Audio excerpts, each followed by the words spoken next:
brought to you by ITEL and Higher.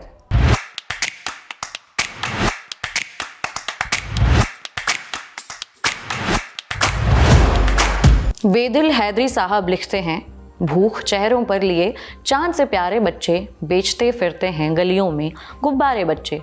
इन हवाओं से तो बारूद की बू आती है, इन फजाओं में तो मर जाएंगे सारे बच्चे। बारूद की बू सीरिया की हवाओं में भी है, आज से नहीं बरसों से।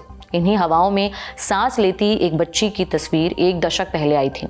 आंखों में खौफ, होठों से मायूसी टपक रही थी, हाथ आत्मसमर्पण बयान कर रहे थे, मानो ये सब साझा तौर पर कह रहे हों, गोली मत चलाना, मुझे मारना मत। बच्ची की ये तस्वीर ली थी तुर्की के फोटोग्राफर उमान सोगिरली ने। बच्ची की उम्र 4 साल, नाम हदिया। वो सीरिया के अतमेह शरणार्थी शिविर में रह रही थी। एक रोज़ हदिया अपनी माँ के साथ तुर्की सीमा के पास सफ़र कर रही थी। तभी फोटोग्राफर ओमान की नज़र बच्ची पर पड़ी और उन्होंने ये तस्वीर ली, तस्वीर जिसने दुनिया भर के लोगों के दिल तोड़ दिए। ओमान इस बारे में कहते हैं, मैं एक टेलीफोटो लेंस का इस्तेमाल कर रहा था और बच्ची को लगा कि ये कोई बंदूक है।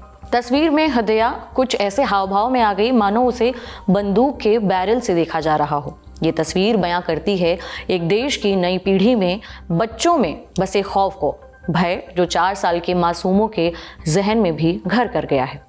पर एक देश यहाँ तक पहुँचा कैसे? अरब स्प्रिंग में क्या हुआ था, इस पर बात करेंगे आज। नमस्कार, मेरा नाम उपासना है और आप देख रहे हैं ऐतिहासिक किस्से कहानियों से जुड़ा हमारा रोजाना का कार्यक्रम तारीख, जिसमें आज कहानी सीरिया की।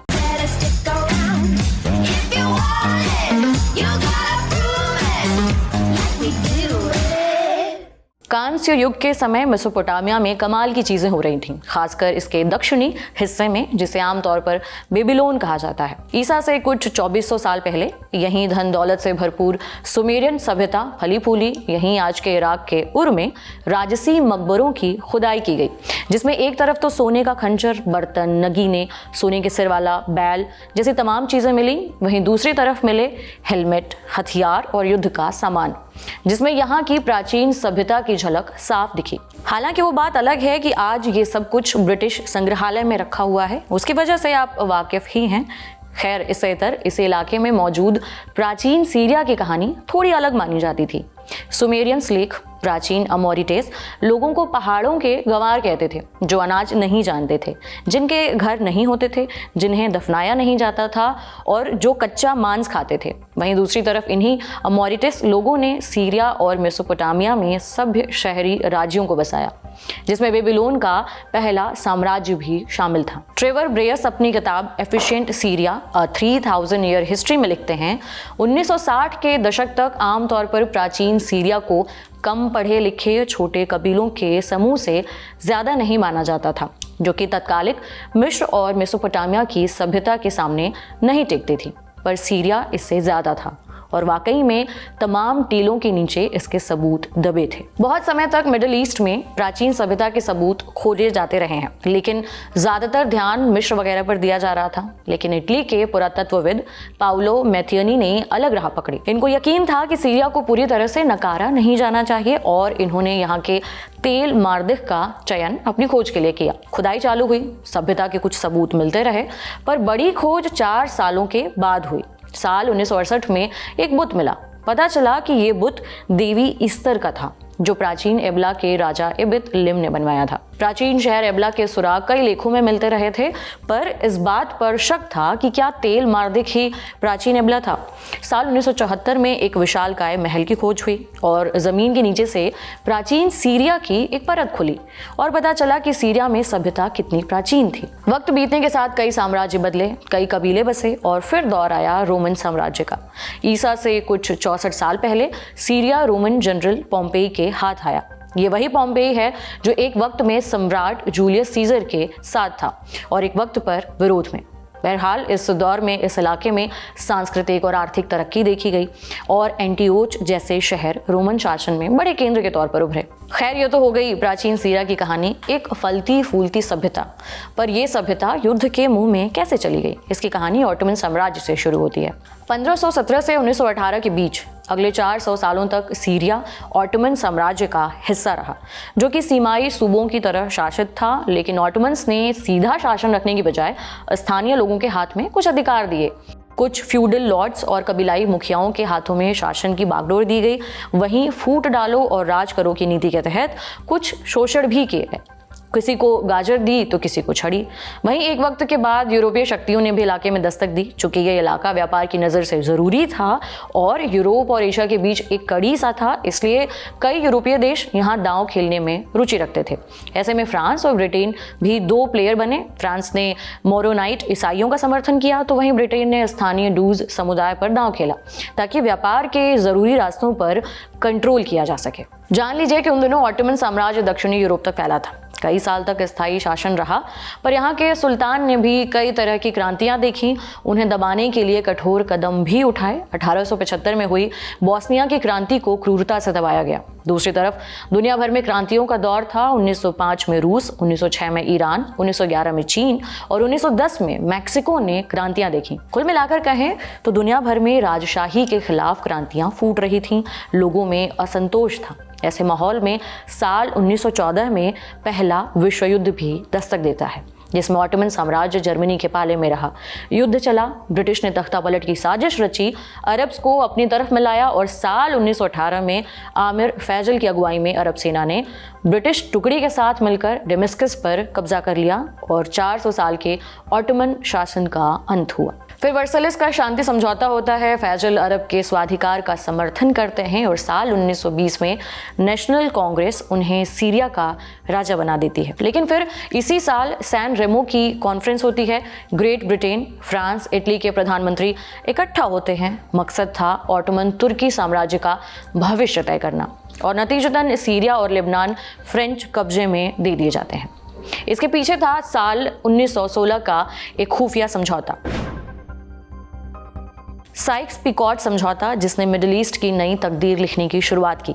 कहें तो नक्शे में बस एक लकीर भर थी। लकीर के ऊपर का ए इलाका फ्रांसीसियों को मिला और लकीर के नीचे का बी इलाका अंग्रेजों को। साल 1916 में गुमनामी में इस समझौते पर दस्तखत किए गए और नक्शे से इतर जमीन पर बसे लोगों की कोई सुध नहीं ली गई। बकौल इनसाइड स्टोरी, साइक्स-पिकॉट समझौता दिखावटी तौर पर स्वतंत्र अरब राज्य की बात करता था, पर इसके दूसरे क्लॉज में साफ था कि फ्रांस और ग्रेट ब्रिटेन को डायरेक्ट या इनडायरेक्ट कंट्रोल का अधिकार था और वो अपनी मर्जी के मुताबिक अरब स्टेट या अरब राज्यों की कन्फेडरेशन पर प्रशासन की व्यवस्था कर सकते थे। साल 1917 में रूस की क्रांति के बाद बोल्शेविक्स ने कई खुफिया समझौतों को जारी किया। इनमें से एक साइक्स-पिकॉट समझौता भी था, जिसके रिलीज के बाद दुनिया भर में गर्माहट बढ़ी, क्योंकि अरब स्वाधिकार की असलियत साफ हो रही थी।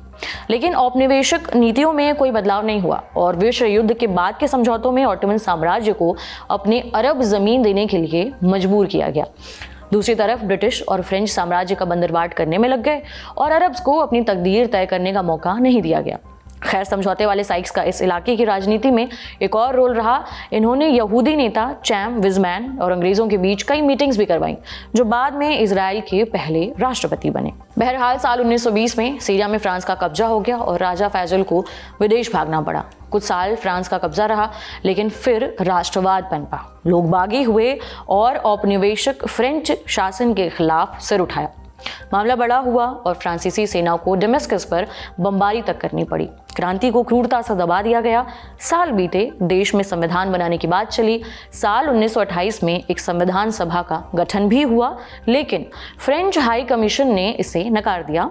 कई प्रदर्शन हुए, सिलसिला चला और साल 1936 में फ्रांस की सीरिया की आज़ादी की तरफ कदम उठाने को राजी हुआ। फिर आया साल 1943। राष्ट्रवादी नेता शुक्री अल कुवतली पहले राष्ट्रपति बने और 3 साल बाद देश को पूर्ण स्वतंत्रता मिली और फिर बनती है एक पार्टी। साल 1947 मिचेल अफलाक और सलाह अल दिन अल बितार अरब सोशलिस्ट बाथ पार्टी बनाते हैं, जिसका मकसद था एक अरब सोशलिस्ट राज्य बनाना। इसकी कई शाखाएं मिडिल ईस्ट देशों में रहीं। यही साल 1963 से सीरिया में रूलिंग पार्टी रही। दरअसल इसी साल मार्च के महीने में बाथिस्ट सेना ने पावर अपने हाथ में ले ली। फिर 3 साल बाद फरवरी के एक महीने में एक और तख्ता पलट होता है। सलाह जाहिद बाथ नेतृत्व के खिलाफ एक आंतरिक बगावत करते हैं, जिसके बाद हफीज अल असद रक्षा मंत्री बनाए जाते हैं। इसके 1 साल बाद ही 6 दिन का युद्ध होता है, 6 डे वॉर, जिसमें इजरायली सेना सीरिया की एयरफोर्स को काफी नुकसान पहुंचाती है और गोलन हाइट्स नाम का इलाका कब्जे में ले लेती है। इसके 3 साल बाद हाफिज अल असद राष्ट्रपति नूर अल दिन अल अताशी को गद्दी से हटा देते हैं। कुछ साल बाद 1973 में राष्ट्रपति असद एक नियम लेकर आते हैं। संवैधानिक तौर पर जरूरी कर दिया जाता है कि राष्ट्रपति मुस्लिम ही होना चाहिए। इसके खिलाफ भी देश में दंगे भड़कते हैं, लेकिन सेना इसे दबा देती है। असद के ही राज में आज के सीरिया के पॉलिटिकल सिस्टम की जमीन तैयार होती है। आवाज़ों को दबाने से लेकर इंटेलिजेंस नेटवर्क बनाने तक का काम बखूबी किया जाता है। इसी साल अपना खोया इलाका पाने के लिए सीरिया मिस्र के साथ मिलकर इजराइल के खिलाफ जंग में जाता है, लेकिन ये खोए इलाके को वापस नहीं पा सका। फिर साल आता है 1980 का। ईरान में इस्लामिक रेवोल्यूशन होने के बाद मुस्लिम ब्रदरहुड का उदय होता है। कई अपराइजिंग होती हैं। ऐसी ही एक अपराइजिंग साल 1982 में हामा शहर में होती है, जिसे दबाने के लिए सेना हजारों नागरिकों की जान लेती है। इसी साल इजराइल लेबनान में घुसता है और पहले से मौजूद सीरियाई सेना पर हमला करता है। कई इलाकों से सीरियाई सेना को वापस जाना पड़ता है। फिर लेबनान और इजराइल संघर्ष का अंत करते हैं। ऐसे ही तमाम संघर्ष इस दौरान चलते हैं। उसके लिए आप हमारा मिडिल ईस्ट बनने की कहानी वाला वीडियो देख सकते हैं। खैर, फिर साल 2000 में राष्ट्रपति असद की मौत हो जाती है और इसके बाद बेटे बशर गद्दी पर बैठते हैं। फिर दौर आता है अरब स्प्रिंग का। मिडिल ईस्ट के कई राज्यों में विरोध फूटता है। मिस्र, यमन और लीबिया के साथ सीरिया में भी इसकी छाया दिखती है और देश गृह युद्ध जैसे हालातों में घिर जाता है। आगे अमेरिका के साथ कई वैश्विक शक्तियां इस इलाके में अपना इंटरेस्ट दिखाती हैं। वो मामला इतना हौच पौच वाला है कि अपने आप में एक एपिसोड डिजर्व करता है, क्योंकि इसमें अमेरिका, रूस, इजराइल और तमाम हाथ शामिल हैं। वो कहानी कभी और। आज की तारीख में आपके लिए इतना ही। इसे लिखा है हमारे साथी राज विक्रम ने। फिर मिलेंगे, तब तक अपना ख्याल रखिए। देखते रहिए द लंदन टॉप। शुक्रिया।